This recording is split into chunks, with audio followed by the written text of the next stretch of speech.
Okay guys, I'm back out here. Got myself a new head gasket. Gonna put the head on this bad boy.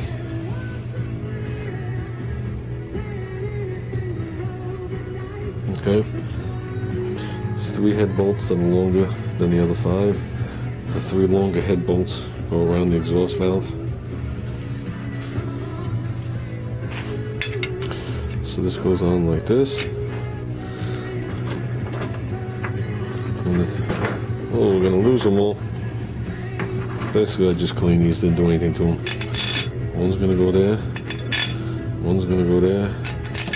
One's gonna go there. I'm gonna try and line this all up with one hand. Doing the best I can with the camera.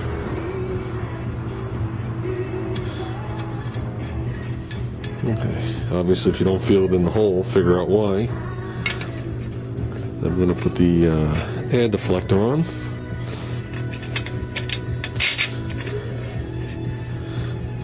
I always start everything by hand.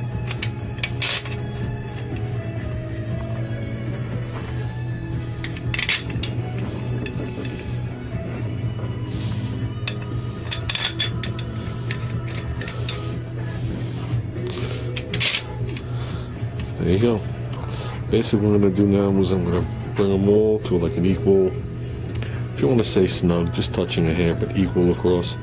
Then I'm going to tighten these things down. I'm going to do it in 2 stages to 140 inch-pounds, foot-pounds, inch-pounds. So I'm going to bring these things down, my little hand ratchet over there. No need to videotape that. Okay guys, roll the bolts down, tighten them just a little bit with that, just to make sure everything's sitting flat. Okay, because the last thing you want to do is start torquing down here and having all these bolts loose and have everything cock. Usually the purpose of torquing down a gasket is to take the gasket and move it out. Okay, so if you're doing a straight run on an intake manifold, you don't want to go from the outside in, it crunches it into a ball. You want to take it from the inside and smush it out. So here's my torque spec, whether you can read it or not. 1, 2, 3, 4, 5, 6, 7, and 8. I can divide it in half, almost. I brought it to 80 inch-pounds. So, let's see if there's a place to put you guys.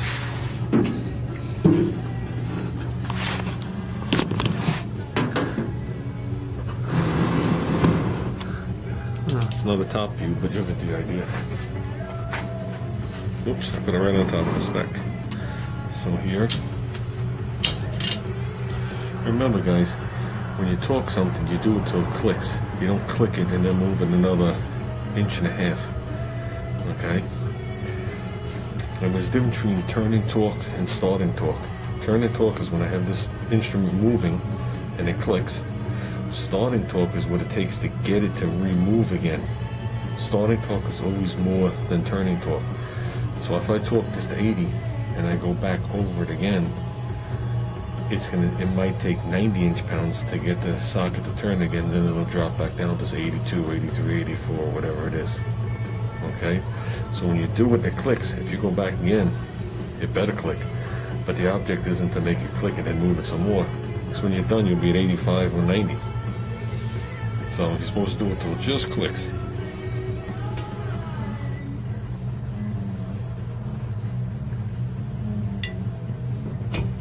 Right there.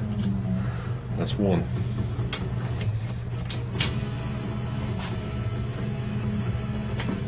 Right there. The socket didn't move any further, just the handle's moving. Just the handle's moving, not the head. So that's 2. That's why you go as far away as you can to bring it, so you can just keep it going. That's 3.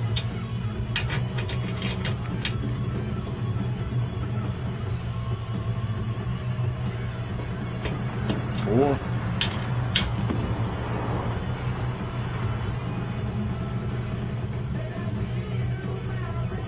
5. When you're doing inch-pounds, there's no rush. Not if you want it as accurate as you can get it. 6. 7. I'm already seeing the rest of these bolts loose already, like this one. That's why you do it in multiple steps. because for argument's sake, if I tighten this one down to 80 inch-pounds, then this one and then this one in a triangular form. Okay, so say you do this one at 80, then you do this one and this one, chances are this isn't 80 anymore. So right now this gasket is seated down, it is flat, okay, it is torqued uniformly across. We got it at 80 inch-pounds, we're going to bump it up to 140. So, ready, here we go. Number one at 140 inch-pounds.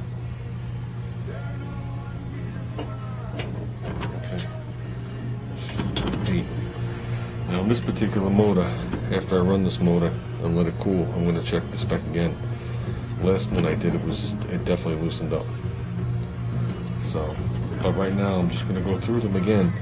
I expect everyone to make this click, and I'm not going to make the head move any further. I'm just going to see it click and never see this move. I'm not getting it to click and then move.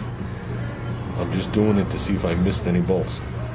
Now when I'm doing torque to yield, which means I got to say preload these all at 14 foot-pounds or 20 foot-pounds and then go 90 degrees and sometimes a double 90, I'll mark them as I go along with a dotted touch-up paint, so I know I did it. So back to number one, it should just click.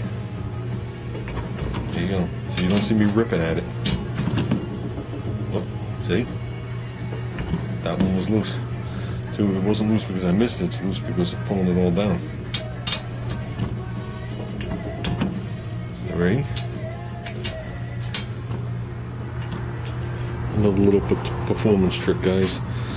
The open end of the spark plug, or the tip of the electrode, you want it pointing towards the exhaust valve, which in this case is right here. So you'd want it pointing here. Now, in Junior's box of stuff we've acquired, we do have the shims to shim the plug to get it to land there. And the way you do it is you just find out where it is, which is even with the W. So when you're all said and done, you want the W pointing right towards the exhaust valve. Where it's gonna land right now, I'm not sure. Like I said, I don't have the shims here. I have to dig through that toolbox. Well, can't be any further off. So we'll snug that thing down. It's gonna be pointing towards the intake valve. So we'll find the shims, we'll shim it right. It's exactly what you want, guys. Exhaust port, intake port. Another thing we're having problems with today is getting intake gaskets. Not that I can't find them. I can't find them local. We went to 4 stores today. Okay, you got to remember, this stuff is vintage. People do have them online. Junior went online and accidentally ordered us 5 really nice metal,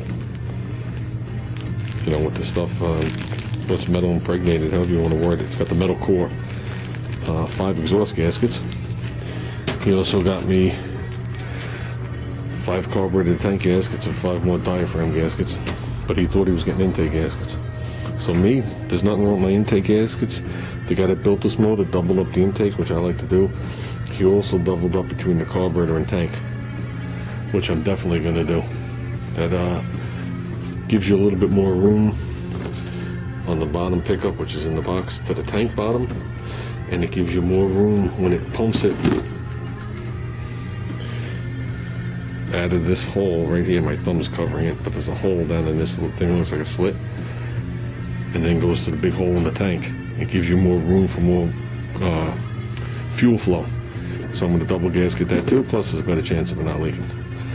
So, well, let's move on.